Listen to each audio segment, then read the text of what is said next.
Grazie Presidente.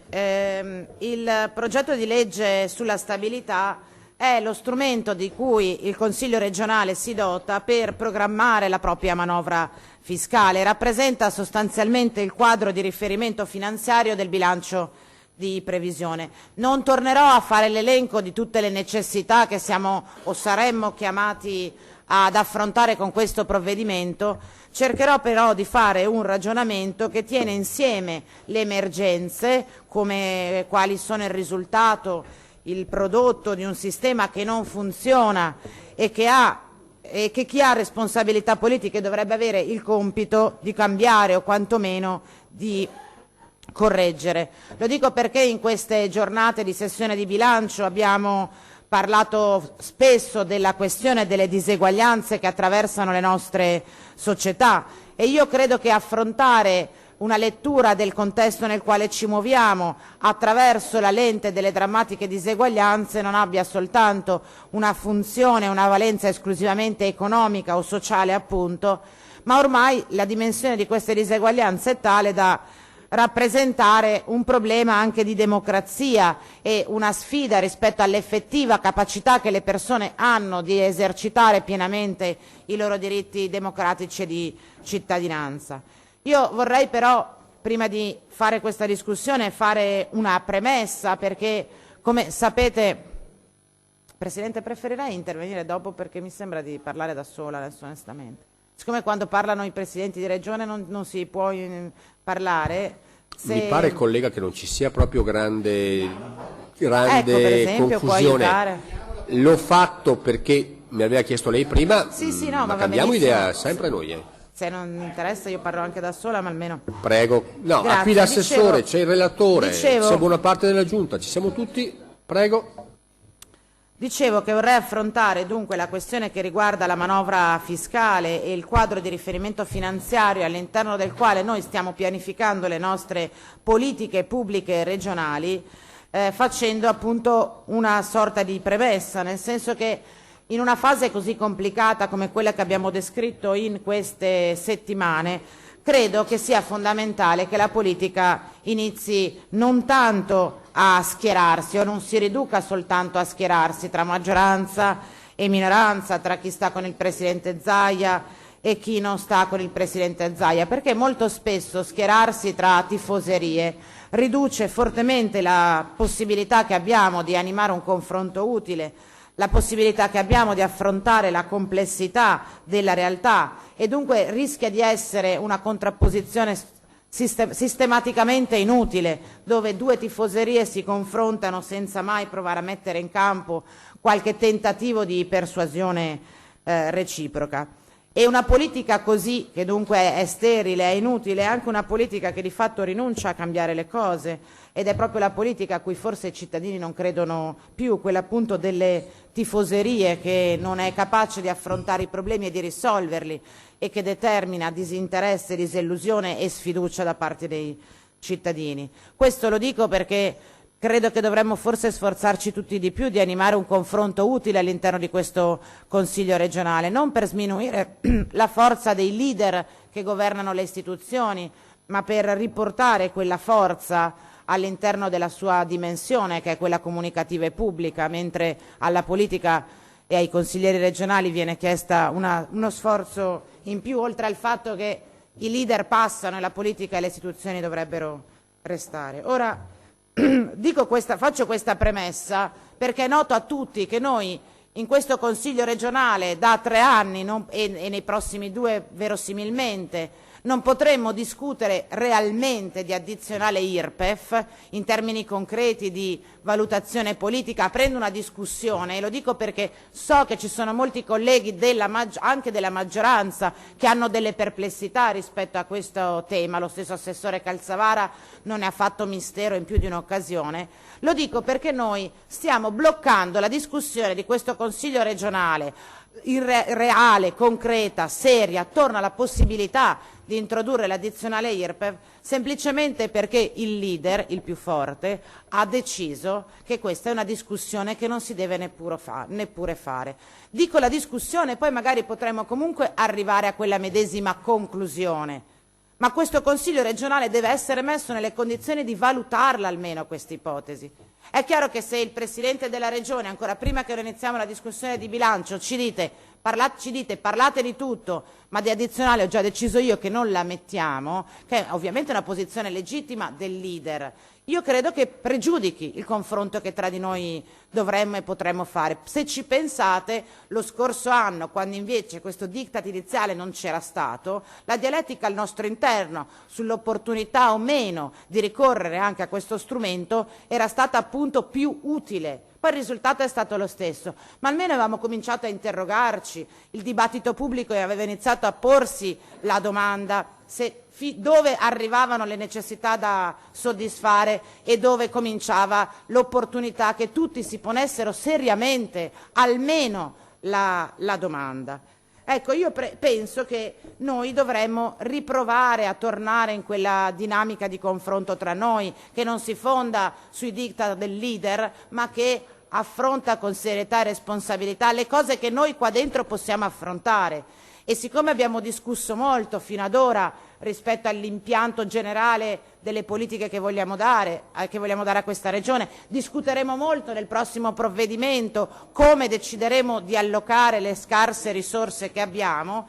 Io penso che una valutazione anche sul fronte delle entrate, cioè se esiste la possibilità di recuperare più risorse per le persone che risiedono in questa regione e trovare anche le modalità per farlo. Io penso che almeno una discussione su questo dovremmo porla. Io parto sempre dalla solita premessa, perché credo che il sistema che noi dovremmo mettere in discussione appunto come argomento principale e prioritario prima di decidere se l'addizionale sì o l'addizionale no, è il sistema dominante che fino a prima della pandemia e che sembrava anche archiviato, oggi torna profondamente di moda, la politica dei tagli, la delegittimazione degli obiettivi universalistici, l'ossequio verso le scelte di privatizzazione come strumenti per bypassare la scarsità di risorse, sono una scorciatoia che io credo noi oggi dovremmo provare a rimettere in discussione.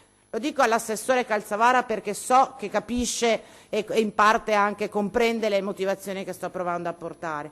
La politica dei tagli, quella di cui ci ha parlato ieri il Presidente Zaia, la chiamata tagli degli sprechi, chiamiamola come volete, ma i tagli lineari alle dotazioni degli assessori non fanno bene alle politiche pubbliche regionali. La delegittimazione degli obiettivi universalistici, cioè la rinuncia a garantire a tutte e tutti i residenti del Veneto servizi uguali e pari opportunità di accesso, è la rinuncia della politica a cambiare un sistema che non funziona, ed è una politica che indebolisce la centralità dei soggetti pubblici, che indebolisce il ruolo che la Regione potrebbe avere dentro il contrasto alle diseguaglianze e per contribuire a costruire una società nuova e una società diversa, soprattutto in una fase in cui appunto la platea delle persone che rischia di essere esclusa si allarga sempre di più. Il servizio sanitario, l'abbiamo detto tante volte in questi giorni, ma anche il sistema scolastico pubblico, assessore e assessora Donazzan, con questa politica di tagli e della spinta violenta verso la privatizzazione, mette in discussione la possibilità di tutti per accedere ai servizi. Quando l'assessore Donazzan non eroga le risorse sufficienti per finanziare le borse di studio agli studenti idonei non beneficiari, sta mettendo profondamente in discussione l'opportunità che sia realmente uguale per tutti di poter accedere all'istruzione universitaria. Non è una semplice scelta di allocazione delle risorse, è la volontà pervicace, perché si ripete anno dopo anno, di voler escludere per motivi di censo alcune persone dal diritto allo studio. E noi su questo fronte non possiamo, capisce Assessore, lo sa meglio di me, accettare la discussione o la giustificazione che non ci sono risorse, perché se noi accettiamo il compromesso che per non mettere le mani nelle tasche dei veneti rinunciamo al principio universalistico del diritto allo studio uguale per tutti, stiamo compiendo una scelta grave che penalizza che penalizza non soltanto gli studenti, le migliaia di studenti idonei non beneficiari di questa regione, che penalizza la qualità della democrazia di questa regione, ma la stessa cosa potremmo dirla per la scuola pubblica in generale. Questa è una regione che non mette un euro sulla scuola pubblica e ne mette moltissimi sulle scuole private paritarie, che ci sta. Io non ho nulla in contrario al finanziamento delle scuole private, a condizione che non sia la scelta prioritaria a danno della scuola pubblica. 7 milioni per le scuole superiori private e 0 per le scuole superiori pubbliche. Quelle di cui poi abbiamo discusso molto, che dovrebbero avere una funzione, un ruolo strategico nell'educazione sentimentale, relazionale, affettiva dei nostri bambini o dei nostri ragazzi, e poi ci accorgiamo che le scuole non svolgono pienamente la loro funzione se non ci investiamo una lira perché non crediamo nella scuola pubblica. È un problema di cui dobbiamo farci carico, e non è vero che la scuola pubblica e la scuola privata sono sullo stesso piano. Non è vero, perché la Costituzione obbliga le istituzioni a garantire attraverso gli istituti pubblici l'universalità dei diritti. Poi ci stanno anche gli istituti privati, ci mancherebbe, come servizio sussidiario e complementare al pubblico. E invece l'assessore Donazzan ha costruito un sistema dell'istruzione in cui il pubblico e il privato stanno in competizione, ed è una competizione falsata dal fatto che investite di più nel privato e indovinate chi vince? Indovinate chi vince? Ecco, io credo che questa sia una questione profondamente politica, di un'idea diversa evidentemente che abbiamo di qual è la modalità attraverso cui noi eroghiamo e garantiamo diritti uguali a tutti. E ci sono tante persone, tante motivazioni che possono, come dire, costringere le politiche pubbliche a non raggiungere l'obiettivo dell'universalità, diciamo così. Le differenze geografiche da un certo punto di vista sono anche incolmabili, nel senso che è ovvio che se nasco in una regione del sud fatico ad avere le stesse opportunità del nascere in una regione del nord, ma tra tutte le diseguaglianze possibili, che io ritengo sbagliato assecondare, ci sono quelle basate sul censo. Sono le più fastidiose, è la diseguaglianza nella diseguaglianza, perché se uno nasce indigente o povero non ha una colpa da espiare. Ecco perché io credo che stiamo costruendo delle politiche pubbliche regionali che, in virtù di quella tendenza alla privatizzazione fondata sulle differenze di censo, stiamo producendo politiche pubbliche escludenti, che tagliano fuori un pezzo di popolazione da delle necessità, da dei bisogni. Quando parliamo di liste d'attesa non lo facciamo soltanto per l'interesse ad attaccare la maggioranza o l'assessore Lanzarin. Non ci sfugge la complessità del problema, non ci sfugge come servirebbe, diciamo, un ventaglio di azioni che vanno anche oltre la dimensione regionale, ma ciò che ci sta a cuore è evitare che si replichi e ingigantisca il paradosso per cui istituti pensati per valorizzare l'universalità di alcuni diritti, ho citato la scuola e la sanità, finiscono per diventare, per paradosso, esattamente i luoghi in cui quelle diseguaglianze si confermano e si accrescono.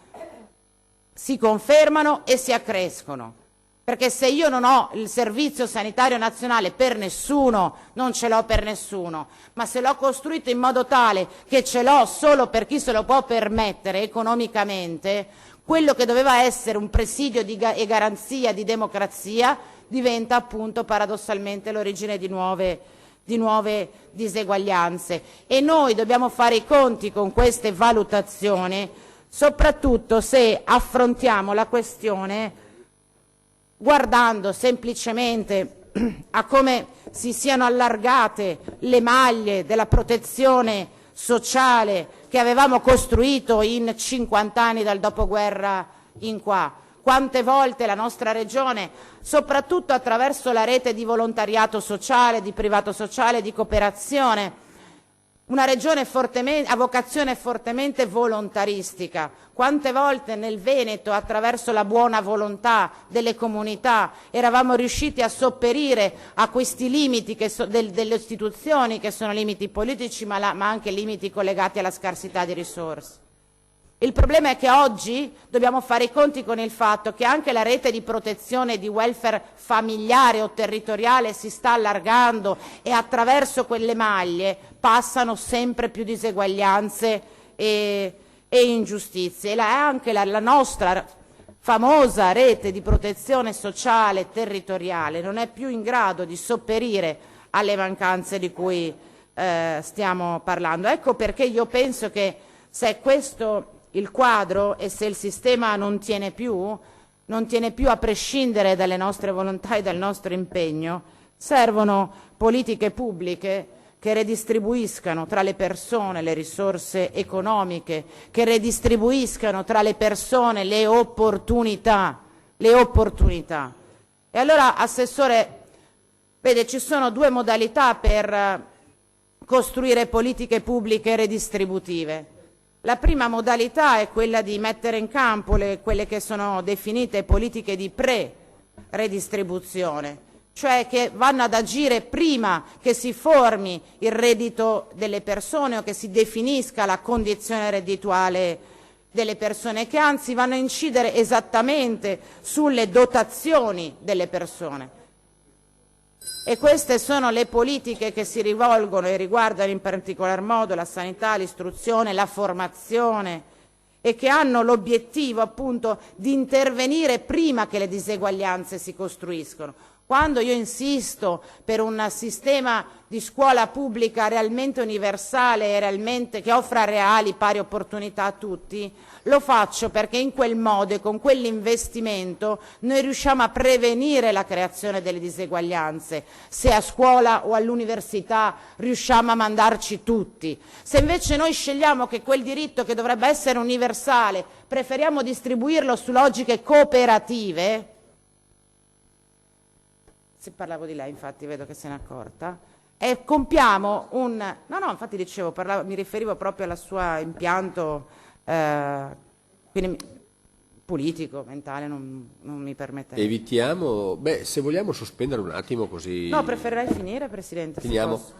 Dicevo, io credo che se invece noi, anziché adottare la logica universalistica, adottiamo quella cooperativa fatta appunto a favore delle corporazioni che stanno più vicino a me e a danno delle organizzazioni che invece da me sono lontane, commettiamo un errore grave, difficilmente recuperabile, soprattutto se è un errore perpetrato nel tempo. E allora le politiche di predistribuzione servono a questo, ma se non sono sufficienti, se non ci consentono di sostituire o di rafforzare o di restringere le maglie di quella rete di protezione che il pubblico, che lo Stato dovrebbe rappresentare, allora bisogna ricorrere necessariamente a politiche redistributive a posteriori, cioè che come dire, intervenendo dopo che la diseguaglianza reddituale si è già compiuta, cercano di costruire le condizioni per cui, come dice la Costituzione, quella democratica e antifascista, chi ha di più deve contribuire di più. È un principio contenuto negli 11 articoli fondamentali della nostra Carta Costituzionale. Allora io, al netto delle motivazioni legate al consenso, le ragioni di natura politica e di opportunità che colgo perché non vengo da Marte, sebbene ogni tanto sembri, io chiedo perché c'è una preclusione a valutare il fatto che il 6% dei cittadini del Veneto, il 6%, possa contribuire un po' con 20 euro al mese ad aiutare quel 96% che non ce la fa ad avere un po' di servizi in più. Poi potete anche rimanere della vostra opinione, ma io mi chiedo perché se una persona guadagna al mese 4.000 euro netti al mese, perché non può offrire 20 euro al mese per contribuire a erogare servizi a chi non ce la fa. Questo non lo dico perché voglio convincervi a votare i nostri emendamenti sull'aumento dell'addizionale IRPEF, ma un po' per riportare la questione, la discussione attorno a ciò che è. Perché stiamo parlando di queste misure, 10 euro al mese se uno ha tra i 50 e i 60 mila euro. Stiamo parlando di persone che guadagnano 3.000 euro netti al mese. Tra l'altro faccio notare, lo dico al capogruppo Polato, che con la manovra fatta dal governo Meloni, che ha riscritto gli scaglioni dell'addizionale IRPEF, riducendo, accorpando lo scaglione più basso, estendendo quel tipo di manovra fiscale fatta dal governo ovviamente per aiutare e sostenere le persone con un reddito medio-basso, ha un effetto anche sui redditi altissimi. Cioè le persone che guadagnano più di 50.000 euro nel 2023 fino a quei 50.000 euro versavano allo Stato circa 14.400 euro di tasse. Da quest'anno, anziché 14.004, ne verseranno 14.140, perché nella parte di reddito da 0 a 28.000 si abbassa l'aliquota. Quindi io vi sto chiedendo di valutare la possibilità che per le persone che guadagnano più di 50.000 euro e che già quest'anno, grazie alla riforma e alla manovra del governo Meloni, risparmieranno 300 euro di IRPEF, risparmieranno, di chiedere a queste persone, anziché 300 euro in meno all'anno, danne 150, 200 alla Regione del Veneto, ne risparmi comunque 150. Però a noi ci consenti di recuperare quei 70-100 milioni, che ci consentono di affrontare almeno una, due delle emergenze che abbiamo sottolineato oggi, le borse di studio, per fare un esempio. Allora, poi potete decidere di non metterla, ma io vi chiedo sinceramente di spiegarmi perché chi guadagna 6.000 euro netti al mese e che già risparmia 60 euro al mese grazie alla manovra del governo Meloni non può restituirne 20 alla Regione del Veneto. Saranno meglio 20 al Veneto che 60 a Roma, ve la dico con una slogan che magari vi piace di più, che decidiamo noi come spendere? Ecco, io vi chiedo davvero se questa discussione, non perché sia propedeutica a una decisione, diciamo, sulla manovra di stabilità, noi però proviamo e cominciamo ad affrontarla e a farla laicamente, non perché ce lo dice o l'ha deciso il Presidente Zaia, ma perché riteniamo che sia opportuno discutere in questi termini. Io penso che, e chiudo davvero su questo, io penso che ormai, dopo tutte le volte che abbiamo fatto l'elenco delle necessità che ci sarebbero dal nostro punto di vista, non ci possiamo più accontentare, i veneti non si possono più accontentare della giustificazione che la coperta è troppo corta. Perché se volessimo quella coperta un pochino potremmo allungarla, almeno per coprire chi ha problemi di reddito e vorrebbe mandare il proprio figlio all'università perché magari spera che il figlio possa realizzare un progetto di vita più ambizioso di quello che ha avuto lui. Potremmo magari evitare che decine di migliaia di cittadini del Veneto sotto sfratto esecutivo o senza casa popolare non abbiano un posto dove andare a dormire la sera. Magari potremmo evitare che le donne siano costrette a rinunciare al lavoro perché c'è un sostegno regionale al pagamento della retta dei nidi. Non vi stiamo chiedendo, diciamo, di fare investimenti alla pedemontana o alla pista da bob. Vi chiediamo di almeno iniziare seriamente, con responsabilità, a ragionare sull'opportunità, perché la nostra finalità non dovrebbe essere quella di corrispondere alla promessa elettorale e dunque aumentare il nostro consenso. La nostra responsabilità dovrebbe essere quella di rispondere almeno alle emergenze. Non volete introdurre l'addizionale IRPEF? Torno ad avanzare questa proposta, aumentiamo il ricorso all'indebitamento. Questa è una regione che ha un bilancio costruito in modo tale che 70 milioni di spese in conto capitale sono finanziate con entrate correnti. Io questa roba non la riesco a capire perché, Assessore. Io prendo delle entrate correnti, chi ha fatto l'amministratore locale sa cosa sto dicendo, perché di solito i comuni combattono per fare il contrario, per andare a debito anche per finanziare spese correnti. La Regione del Veneto finanzia circa 70 milioni ogni anno di investimenti in conto capitale con entrate correnti. Basterebbe che quelle entrate correnti fossero destinate a delle emergenze e andare ad aprire un mutuo del pari importo per coprire le spese in conto capitale. Abbiamo la capacità di indebitamento, l'abbiamo fatto per le Olimpiadi di Cortina. In questa manovra di bilancio ci chiedete di rinnovare l'impegno agli 85 milioni per Cortina, che non saranno mai tutti spesi dal mio punto di vista, ma faccio le scommesse. Apriamo un altro mutuo di pari importo, finanziamo le spese in conto capitale come andrebbero finanziate e liberiamo 70 milioni di risorse. Lo dico perché se non vi piace dal punto di vista ideologico l'addizionale IRPEF, altre risorse si possono trovare e si possono trovare non sempre, non soltanto andando a chiedere al governo qualche supporto in più, non sempre, non soltanto andando a chiedere all'Europa qualche supporto in più, ma facendo quello che i veneti hanno sempre fatto. Si sono girati le maniche e a casa loro si sono costruiti la soluzione dei loro problemi.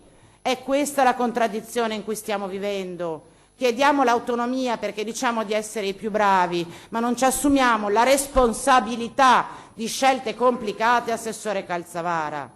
Voi mi spiegate, me l'avete insegnato voi e mi avete anche in parte convinto, che l'autonomia serve per avvicinare la responsabilità ai territori.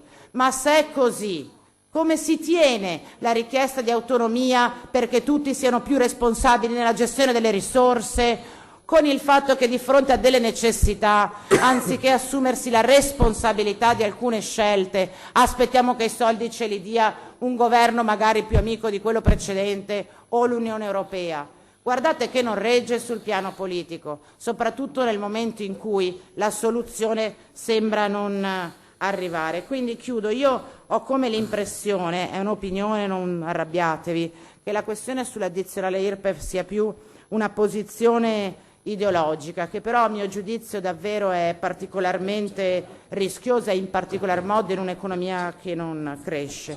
Io vi chiedo dunque, e chiudo così il mio intervento, chiedo dunque all'assessore al bilancio Calzavara, a tutti gli esponenti e i componenti della Giunta regionale, ai consiglieri di maggioranza, di valutare la possibilità di produrre politiche, misure redistributive che facciano leva sul regime fiscale per favorire la creazione di pari opportunità e per definire contestualmente misure predistributive che affrontino le diseguaglianze nel nostro territorio. Abbiamo detto che questo è il bilancio più rilevante all'interno della legislatura. Sono passati 3 anni, i tempi sarebbero maturi per dire è tempo di valutare anche soluzioni diverse. Chiediamo almeno di avere, l'onestà intellettuale di voler aprire con noi un confronto e una discussione su questo tema. Grazie.